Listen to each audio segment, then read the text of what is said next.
आज की इस क्लास के अंतर्गत देखिए, आज हम कक्षा 10 विषय समाज विज्ञान का एक प्रश्न कंप्लीट करेंगे। एकात्मक शासन के दोष बताइए। ठीक है, क्या है आज का हमारा प्रश्न? एकात्मक शासन के दोष। क्या है एकात्मक शासन? देखिए, जिसमें एक का ही अधिकार चलता है। शासन मीन्स अधिकार, एकात्मक यानी कि एक का, तो जिसमें एक का ही अधिकार चलता है। जैसे कि आपका परिवार हो गया, ठीक है, आपका घर हो गया, उसमें समझ लीजिए 8 से 10 सदस्य हैं। कितने सदस्य? 8 से 10 सदस्य हैं। तो उनमें जो बड़ा होगा, ठीक है, जो बड़ा सदस्य रहेगा उसी की ही मनमानी चलेगी घर में। ठीक है, तो क्या कारण हो सकते हैं एकात्मक शासन के? क्या दोष हो सकते हैं, उसकी क्या कमी हो सकती है? ठीक है, चलिए पहला पॉइंट इसका कंप्लीट करते हैं कि एकात्मक शासन में जनता को शासन में सभी स्तरों पर सक्रिय रूप से भाग लेने का अवसर नहीं मिल पाता है। तो एकात्मक शासन में जनता को शासन में जो सभी प्रकार के स्तर होते हैं उन सभी में भाग लेने का अवसर नहीं मिल पाता है। ठीक है, तो ये दोष रहेगा एकात्मक शासन का कि जिसमें जनता को शासन में सभी स्तरों पर सक्रिय रूप से भाग लेने का अवसर नहीं मिल पाता है। ठीक है, तो ये पहली कमी रहेगी एकात्मक शासन की। इसके बाद में हमारा है दूसरा पॉइंट कि छोटे राज्यों में एकात्मक शासन भले ही सफल हो जाए।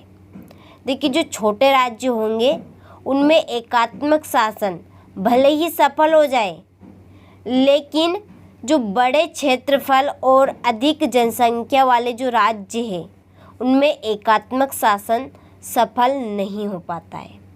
ठीक है, जो छोटे राज्य होंगे उनमें एकात्मक शासन भले ही सफल हो जाए, ठीक है, लेकिन जो बड़े क्षेत्रफल और अधिक जनसंख्या वाला राज्य होंगे उनमें एकात्मक शासन सफल नहीं हो सकते हैं।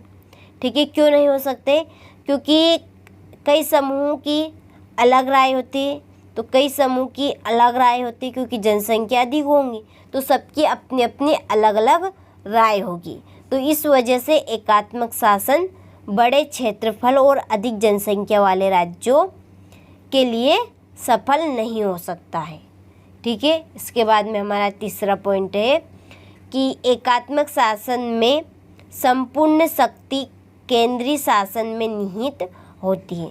जो एकात्मक शासन की शक्ति होती है वो पूरी शक्ति केंद्रीय शासन के पास होती है।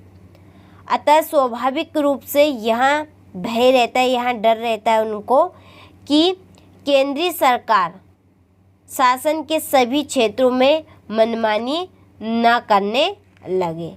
तो एकात्मक शासन में ये भय उनको सताता रहता है कि जो केंद्रीय सरकार है वो सरकार शासन यानी कि जो अधिकार है उन सभी अधिकार में सभी क्षेत्रों में अपनी मनमानी ना करने लगे। ठीक है, तो ये हमारा तीसरा पॉइंट कि जो एकात्मक शासन है उसकी जो संपूर्ण शक्ति होती है वो केंद्रीय शासन में निहित होती है, यानी केंद्र सरकार के पास रहती है। और इस शासन में ऐसा भय, ऐसा डर बना रहता है कि केंद्रीय सरकार शासन के सभी क्षेत्रों में अपनी मनमानी ना करने लगे। ठीक है, तो हमारे 3 पॉइंट, तीन ही पॉइंट बहुत ही सरल है। चलिए एक बार और हम इनको रिपीट कर लेते हैं कि एकात्मक शासन में जनता को शासन में सभी स्तरों पर सक्रिय रूप से भाग लेने का अवसर नहीं मिलता है। ठीक है, पहला पॉइंट कंप्लीट हो गया आपका कि जो एकात्मक शासन है उसमें जनता को शासन में सभी स्तरों पर भाग, ठीक है, लेने का अवसर नहीं मिलता है। और छोटे जो राज्य रहेंगे उनमें एकात्मक शासन भले ही सफल हो जाए, लेकिन बड़े क्षेत्रफल और अधिक जनसंख्या वाले राज्यों में एकात्मक शासन सफल नहीं हो पाते हैं। ठीक है, दूसरा पॉइंट हमारा यहाँ पे कंप्लीट हो गया है। इसके बाद में हमारा तीसरा पॉइंट कि एकात्मक शासन में संपूर्ण शक्ति केंद्र शासन में निहित होती है, यानी उनके ही पास रहती है, केंद्र सरकार के पास। तो स्वाभाविक रूप से जो एकात्मक शासन है उसको भय रहता है, उसको डर बना रहता है कि केंद्रीय सरकार शासन के सभी क्षेत्रों, ठीक है, क्षेत्रों में मनमानी ना करने लगे अपनी, ठीक है। यह एकात्मक शासन में भय बना रहता है कि केंद्र सरकार शासन के सभी क्षेत्रों में अपनी मनमानी ना करने लगे, ठीक है।